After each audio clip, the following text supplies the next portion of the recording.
बेशक बको के घर जा चुकी थी, लेकिन वो उस घर की माली इमदाद भी जारी रखे हुई थी। साथ ही नजमा के निकाह की तैयारियां भी हो रही थीं। बाकायदा कपड़ों और ज़ेवरात का बंदोबस्त किया जा रहा था।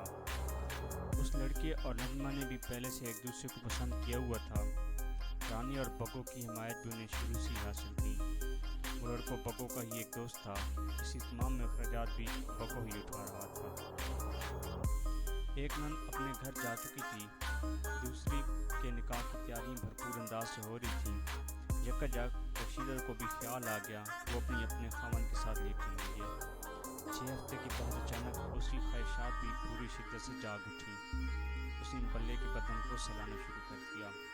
बल्ले ने भी जवाब देने की कोशिश की।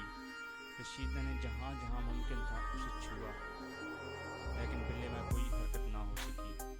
रशीदा कुछ पागल सी हो रही थी। रशीदा का दिमाग खोलने लगा। क्या हो गया है तुम्हें बिल्ले? कहाँ गई तुम्हारी मर्दानगी? और कुछ नहीं होता तो मुझे गालियाँ दो, हाथ उठाओ मुझ पर, 4 जूतों ही मारो मुझे। कोई तो निशानी मिले तुम्हारे मर्द होने की। कहाँ है तुम्हारा गुस्सा, तुम्हारी वहशत? लेकिन बिल्ला कुछ ना कर सका। चुपचाप लेटा, टिकटिकी बांधे छत को देखता और आंसू बहाता रहा। वो भी कितनी देर साथ लेटी करती और आंसुओं से अपना चेहरा भगोती रही। दूसरे दिन नाश्ते से फारिग होकर रशीदा ने नजमा से कुछ पैसे मांगे और रिक्शा लेकर फूफी के घर चली गई।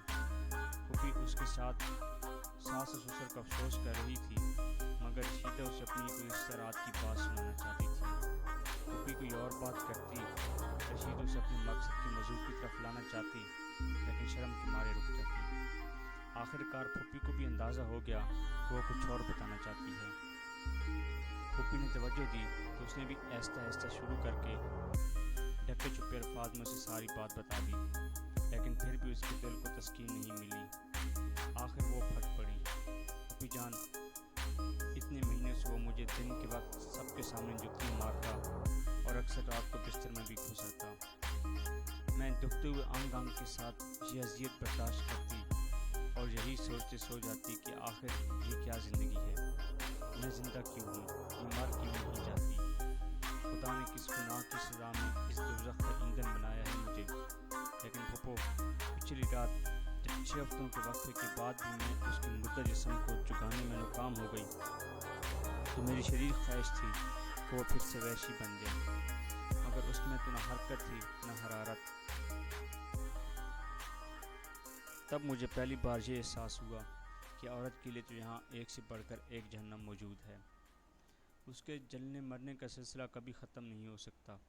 यकीन करें, रात मेरा जी चाहता था मेरे हाथ में पिस्तौल हो और मुझसे कत्ल करके ख़ुदकशी कर लूँ। मेरे अंदर आग के जखड़ चल रही थी और वो मुर्दा चूहे की तरह मेरे साथ लेटा रो रहा था। रशीदा की फूफी ने अपने मलमल के दुपट्टे से उसके आंसू साफ़ किए और बोली, मैंने तेरी सारी बात सुन ली और समझ भी ली। अब ये बता तू क्या चाहती है? इन दुखों पर रोने में तेरे साथ शामिल हो जाऊँ, तेरे माजूर खावंद और तेरी किस्मत का मातम करूँ, तेरी हमदर्दी में नोहे पड़ूँ, या फिर ज़िंदा रहने के रास्ते तलाश करने में तेरी मददगार बनूँ। ये रोना तो अब शायद ज़िंदगी के साथ ही ख़त्म होगा।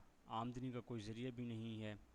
बाजी रानी अभी कुछ मदद कर रही है, थोड़ा बहुत बाजी नजमा भी हाथ बटा रही है, मगर कब तक? यही तो मैं पूछ रही हूँ कि ऐसे कब तक? तो आप ही बताएं फूफो, मैं करूँ तो क्या करूँ? सादा सी बात है, दुखों का सैलाब तेरे पास चढ़ आया है। जहाँ इस वक्त खड़ी है, यहीं खड़ी रहेगी तो डूब जाएगी। अगर ख़ुद को इस सैलाब के पानी से ज़रा ऊपर कर लेगी तो बच जाएगी। फिर ज़िंदगी के नए रास्ते भी नज़र आने लगेंगे। मगर कैसे फुप्पो? मुझे तो कुछ दिखाई नहीं दे रहा। सर के ऊपर अभी छत है तेरे पास, मज़दूर ही सही, नाम को ही खावंद भी है। लोगों को क्या पता वो किस काबिल है और किस काबिल नहीं है। इसलिए अगर पहले कुछ आमदनी का बंदोबस्त हो जाए, मांगना ना पड़े, नंदों की मोहताजी ख़त्म हो जाए, तो सांस निकलने लगेगा तेरा। पेट की भूख का इंतज़ाम हो जाएगा तो बदन की तलब का भी सोच सकेगी। लेकिन जो भूख ही निकल गई तो बदन ही कहाँ रहेगा। ना माँ बाप पूछते हैं, ना भाइयों ने कभी खबर ली है। करूँ तो क्या करूँ? کشیدہ کاری اور کروشی کو ہنر تو میں نے تجھے ہی سکھایا تھا، وہ کیوں نہیں کرتی؟ کچھ تو آسرا ہو۔ سوئی دھاگے اور کپڑے کی پیسے بھی تو نہیں ہیں میرے پاس،